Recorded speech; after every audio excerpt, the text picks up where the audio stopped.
मसीह यस्सु के कादर अजीम नाम में आप सबकी सलामती हो। मेरे अजीजों, खुदावंद के कलाम में से दूसरी तवारीख की किताब उसके 12वें बाब को आज हम सीखेंगे। और इससे पहले मैं खुदावंद के कलाम को शेयर करूं आप सबके साथ, मैं गुजारिश करती हूं आप खुदावंद के इस जिंदा और मुअस्सर खुदावंद के कलाम की वीडियो को अपनी वॉल पर भी शेयर करें, दूसरे ग्रुप्स में भी शेयर करें, ताकि मजीद लोग हमें खुदावंद का कलाम सुनने के लिए ज्वाइन कर सकें। और अगर आपके पास बाइबल मुकद्दस मौजूद है तो मैं आपसे ये भी गुजारिश करूंगी कि आप जरूर अपनी बाइबल मुकद्दस को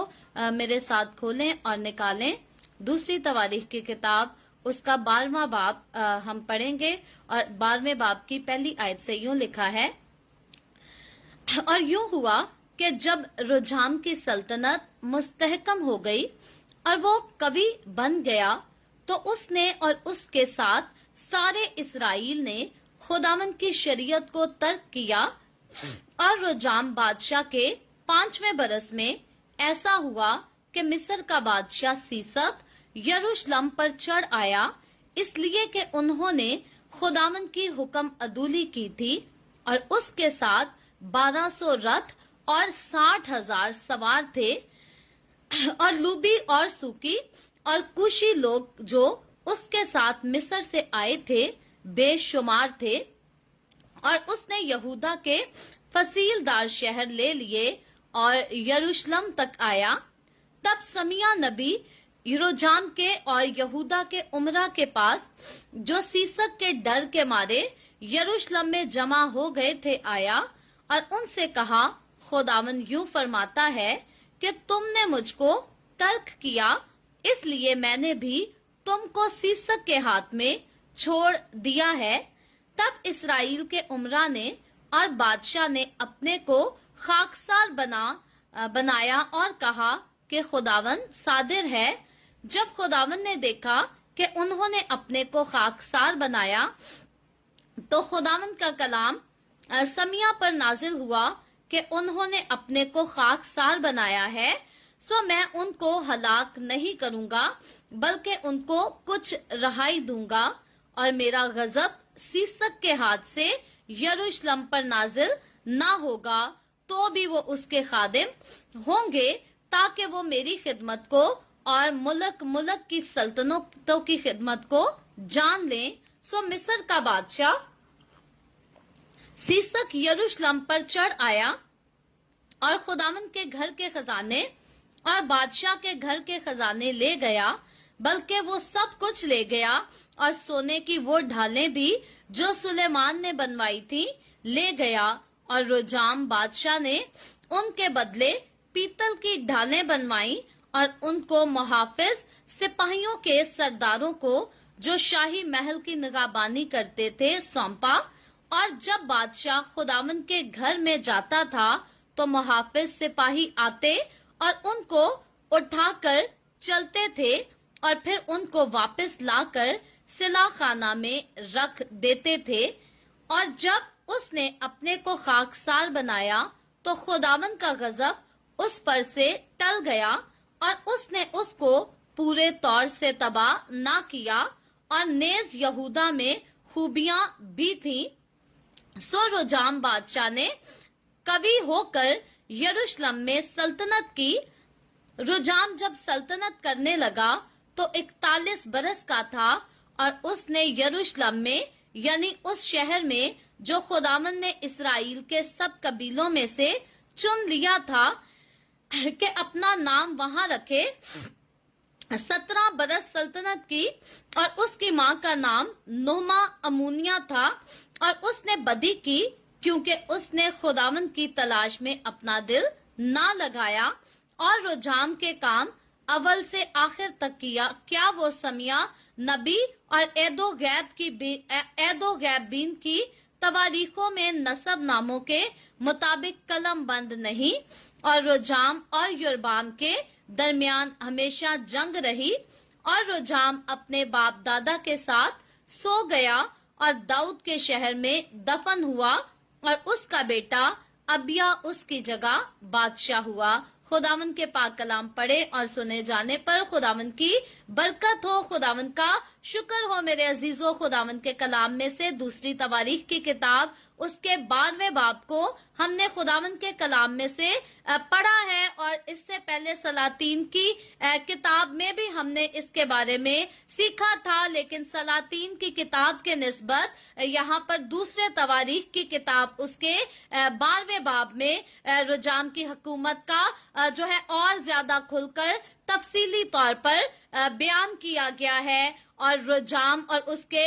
لوگوں کے بارے میں ہم پڑھتے ہیں کہ انہوں نے خداوند کی نظر میں بدی کی، خداوند کی نظر میں گناہ کیا، اور اسی لیے خدا نے ان کو شاہ مصر سیسک کے ہاتھ میں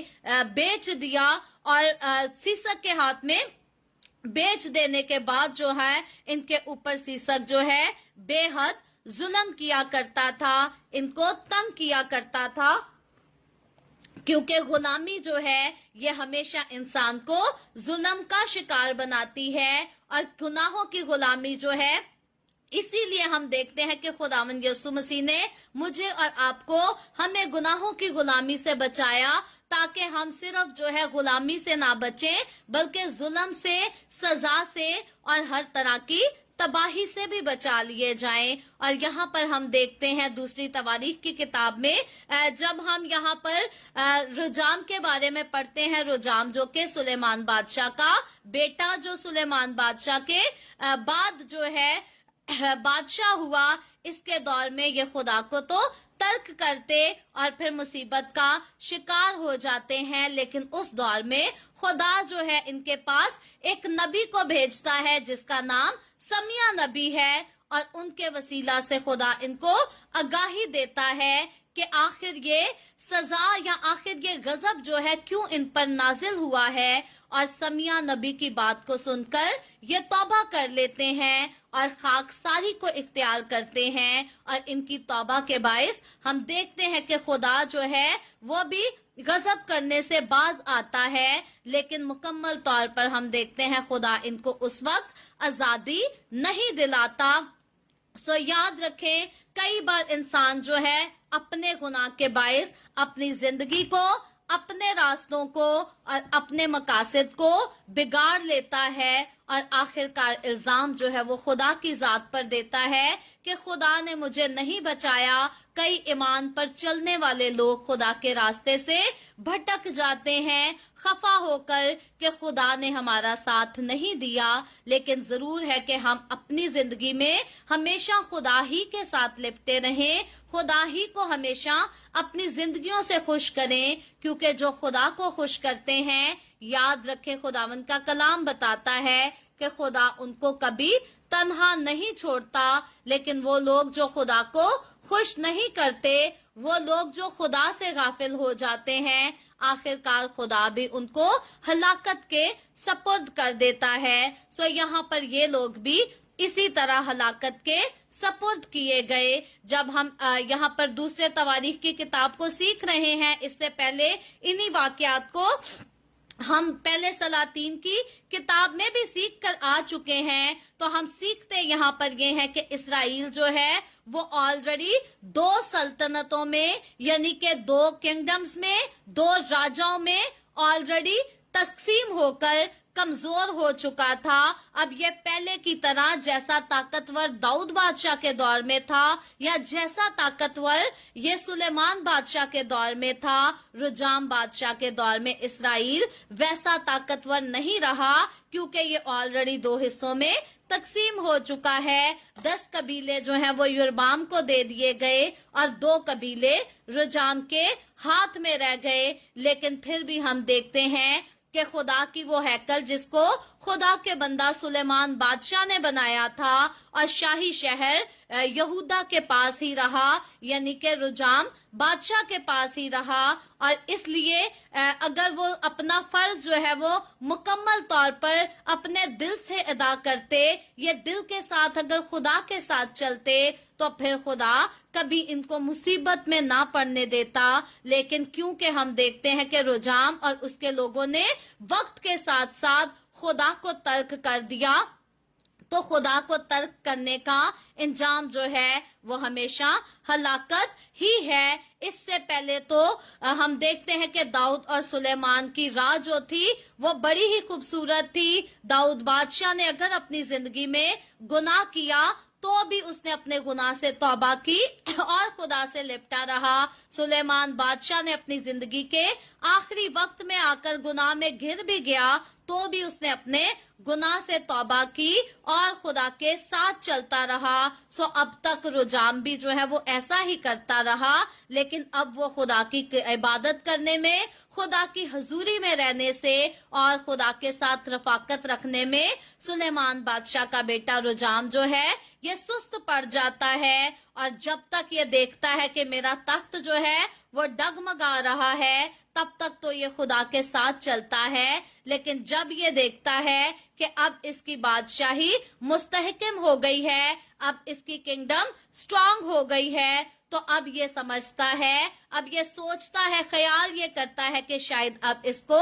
खुदा की जरूरत नहीं रही। जैसे हमने साउल बादशाह के बारे में सीखा कि साउल बादशाह ने भी शुरू में खुदा को खुश किया, लेकिन इज्जत पाते ही उसने खुदा को अपनी जिंदगी से रद्द कर दिया। आखिरकार सुलेमान बादशाह का बेटा रोजाम भी ऐसा ही काम करता है। लेकिन साउल बादशाह की जिंदगी में और रोजाम बादशाह की जिंदगी में एक हमें बड़ा फर्क नजर आता है। साउल बादशाह को खुदा ने बहुत सारे मौके दिए कि वो अपने गुनाहों से तौबा कर ले, अपनी संग दिली को छोड़ दे और खुदा की हजूरी में खाकसार बने। लेकिन साउल बादशाह ने खुदावंद के सामने खाकसार होना नहीं पसंद किया और वो भी खुदा की तरफ से बहुत सारी मुसीबतों को देखता रहा, सजाओं को भुगतता रहा, लेकिन उसने खाकसार होना नापसंद किया। लेकिन रोजाम जब गुनाह में पड़ता या सुस्ती कर लेता, खुदा से दूर हो जाता, खुदा को तर्क कर देता है, तो खुदा भी जो है बहुत जल्द इस पर मुसीबत नाजिल करता है और नबी की मार्फत रोजाम से कलाम करता है, इसको मौका देता है कि ये तौबा कर ले। और हम देखते हैं कि रोजाम जो है हकीकतन तौबा कर लेता है। रोजाम की सल्तनत के चौथे बरस में, आज के चैप्टर में हमने पढ़ा है कि चौथे बरस में वो बिगड़ना शुरू हो जाता है और फिर 5वें साल के दौरान जो है इसकी किंगडम का जो 5वां साल चल रहा होता है, इसके दौरान शाह मिस्र इन पर हमला कर देता है और शाह मिस्र जो है एक बड़ी फौज को लेकर और पूरी तैयारी के साथ आकर यहूदा के फसीलदार शहरों पर और यरूशलेम पर चढ़ाई कर देता है। और फिर उन्होंने ये करते क्या है कि इन्होंने खुदा की जो है इबादत करना तो छोड़ दिया था और खुदा से गाफिल हो गए थे, तो इनकी इस गफलत के बायस जो है इन पर मुसीबत आई और इन पर तबाही टूट पड़ी। और यहाँ पर हम देखते हैं कि फिर भी खुदा जो है मौका देता है कि ये अपने गुनाहों से तौबा कर लें। रोजाम बादशाह के दौर में एकदम से मिस्र के बादशाह का अटैक कर देना था तो इनके लिए सरप्राइज, क्योंकि मिस्र के ताल्लुकात जो थे वो सुलेमान बादशाह की हुकूमत में बहुत ज्यादा अच्छे ताल्लुकात थे। लेकिन रोजाम बादशाह की किंगडम के 5वें ही साल हम देखते हैं, बहुत ज्यादा साल नहीं गुजरे तो मिस्र जो है एकदम से चढ़ाई कर देता है। और ये सब कुछ इसीलिए होता है क्योंकि रोजाम बादशाह खुदा से गाफिल हो जाता, खुदा की हकारत करता, खुदा को ठुकरा देता है और आखिरकार खुदा इसको भी ठुकरा देता है। लेकिन फिर भी हम देखते हैं कि जब समिया नबी जो है इसको आकर खुदा की खबर बताता है, खुदा का फैसला सुनाता है, तो फिर ये साउल बादशाह की तरह अपने दिल को सख्त नहीं करता, बल्कि जब इसको बताया जाता है कि सीसक जो है क्यों गालिब आया है, वजह क्या है, तो ये अपने गुनाहों से बाज आ जाता है। आज के चैप्टर में हमने पढ़ा कि बादशाह ने और सारी उमरा ने जो है खाकसारी इख्तियार करके इकरार किया खुदा के सामने कि हमने बदी की है और इन्होंने कहा कि हम इसी सजा के लायक हैं। इन्होंने बेशक इस बात को कबूल कर लिया کہ خداوند صادر ہے اور ہم قصوروار ہیں، تو اسی لیے خداوند جو ہے ان کو بچانے کے لیے بھی تیار ہوتا ہے. ان کا اقرار اور ان کا توبہ کا رزلٹ جو ہے ان کو ملتا ہے کہ خدا ان کو مکمل طور پر بربادی سے بچا دیتا ہے. خواہ یہ غلامی میں تو چلے جاتے ہیں، خدا جو ہے ان کو مکمل طور پر اس وقت تو نہیں چھڑاتا، لیکن کافی حد تک خدا ان پر رحم کرتا اور بڑی مصیبتوں سے چھڑا لیتا ہے. یاد رکھیں میرے عزیزو، جس طرح کی ہم توبہ کرتے ہیں اسی طرح کی ہمیں معافی بھی ملتی ہے. جتنے ہم خدا سے وفادار ہوتے ہیں اتنی ہی خدا کی ہم برکتوں کا مزہ بھی چکھتے ہیں. لیکن وہ لوگ جو خدا کے سامنے اپنی غلطیوں کا اقرار نہیں کرتے، وہ لوگ جو دوسروں کو قصوروار ٹھہرانے میں رہتے ہیں اور اپنے قصوروں کو نہیں مانتے، ایکسپٹ نہیں کرتے، یاد رکھیں وہ حقیقتاً اپنی ذات پر اپنے پر بڑا ظلم کرتے ہیں، اپنے ساتھ زیادتی کرتے ہیں. کیونکہ خداوند کا کلام بتاتا ہے کہ جو اپنے گناہوں کو چھپائے گا وہ کامیاب نہیں ہوگا. اور یاد رکھیں جو اپنے گناہوں کو چھپاتے ہیں وہ اپنی کامیابیوں کو آپ گوا دیتے ہیں، لیکن جو اپنے گناہوں کا اقرار کر کے ان کو ترک کر دیتے ہیں، خدا کے ساتھ چلنے کا عہد کر لیتے ہیں، یاد رکھیں وہ اپنی زندگیوں میں کامیابیوں کو بلاتے ہیں، خدا کے رحم، خدا کے فضل اور خدا کی برکت کو بلاتے ہیں. سو ہمیں کبھی بھی اپنے دل کو سخت نہیں کرنا. اگر گناہ ہو گیا، اگر غلطی ہو گئی تو خاکساری اختیار کرنی ہے، بلکہ ہمیں گناہ کے علاوہ بھی جو ہے خدا کی حضوری میں ہمیشہ خاکسار رہنا ہے اور ہمیشہ اپنے آپ کو خداوند کی مرضی کے مطابق ڈھالتے رہنا ہے، خدا کے کلام کے مطابق ڈھلتے رہنا ہے ہمیں، تاکہ اگر ہماری زندگی میں خدا کی مرضی پوری ہوگی تو خدا کی مرضی ہمارے حق میں، یاد رکھیں، ہمیشہ برکتیں ہیں، خوشیاں ہیں، کیونکہ خدا اپنے لوگوں کو کبھی حقیر نہیں جانتا اور خدا اپنے لوگوں کو کبھی تباہ ہونے نہیں دیتا. یہاں پر اس ٹائم رجام اگر تباہی سے بچ جاتا ہے تو اس کی بڑی وجہ جو ہے ان کی توبہ ہوتی ہے، ان کی خاکساری ہوتی ہے. اور اگر یہ توبہ نہ کرتے، اگر یہ خاکسار نہ ہوتے تو خدا بھی ان کو تباہ کر دیتا. لیکن یہاں پر خدا کا خاص پلان تھا کہ خدا نے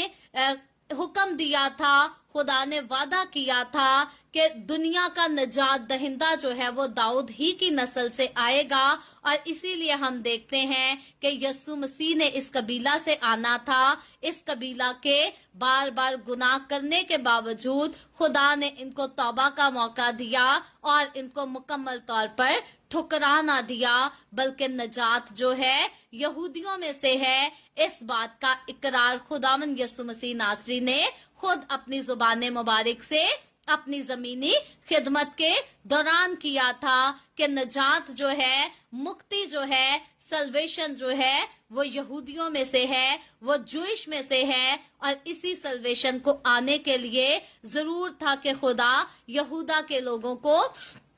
توبہ کے لیے تیار کرتا، ان کے دلوں کو نرم کرتا، تاکہ وہ اپنے گناہوں کی سزا بھی یاد رکھتے کہ گناہ کریں گے تو کس طرح سے بھگتنا پڑے گا، اور خدا کے فضل کو بھی یاد رکھتے اور خدا کے فضل کی برکتوں کا مزہ بھی ضرور چکھتے رہتے. آخر کے اس چیپٹر میں 13ویں آیت سے لے کر 16ویں آیت تک بتایا گیا ہے کہ رجام کے دور حکومت کا بیان اور اس کا اختتامیہ کیسا تھا. اور یہاں پر دو خاص باتوں پر جو ہے بات کی گئی ہے ان 3 آیتوں میں. پہلی بات تو یہ ہے کہ رجام بادشاہ نے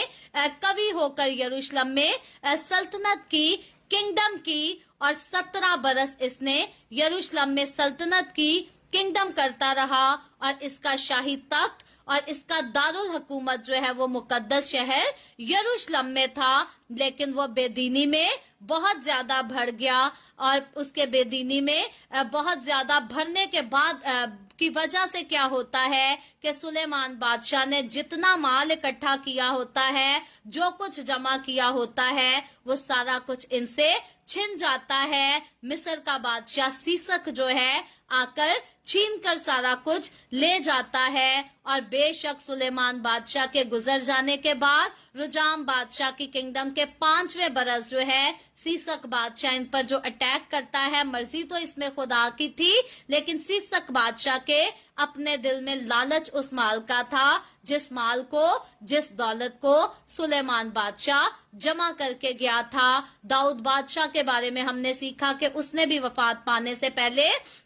चोखा सोना और चोखा कीमती माल इकट्ठा किया और अपनी नस्लों के लिए छोड़ गया। सुलेमान बादशाह ने भी ऐसा ही किया, लेकिन सुलेमान बादशाह के अपने बेटे रुजाम बादशाह की किंगडम में ये माल छिन गया और मिस्र का बादशाह सीसक इसको आकर वहां से लेकर चला गया। सो याद रखें, अगर हम अपने नेक अमाल के साथ, खुदा की वफादारी के साथ अपनी नस्लों के लिए बरकतें छोड़कर जाते हैं, सल्वेशन छोड़कर जाते हैं, तो अगर अपनी जिंदगी में हम जीते जी बदी करेंगे तो अपनी नस्लों के लिए हम मुसीबतों को, तकलीफों को, तंगियों को भी छोड़कर जा सकते हैं। सो खुदा ने ये फैसला मुझे और आपको दिया है। हर इंसान को खुदा ने फ्री विल पर बनाया है कि हर इंसान अपनी जिंदगी को अपनी मर्जी से जिए। इसीलिए हम देखते हैं कि वाज की किताब में सुलेमान बादशाह कहता है कि तेरे जी को जो कुछ अच्छा लगता है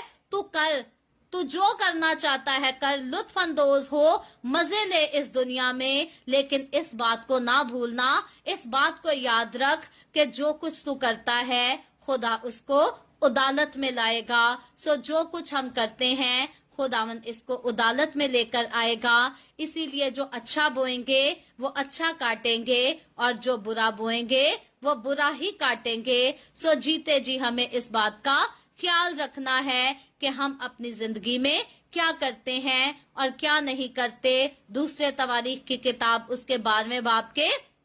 आखिर में बताया गया है कि रुजाम बादशाह जो कि सुलेमान बादशाह का बेटा है और योरबाम जिसके हाथ में इसराइल के 10 कबीलों की किंगडम चली गई, इन दोनों के बीच में उम्र भर जो है लड़ाई झगड़ा रहा। और लड़ाई झगड़ा क्यों रहा? क्योंकि ये किंगडम जो है 2 टुकड़े हो गई थी और इनके 2 टुकड़े हो जाने के वजह से ही ये कमजोर पड़े थे। और इनके कमजोर पड़ जाने की वजह से हम देखते हैं कि आखिरकार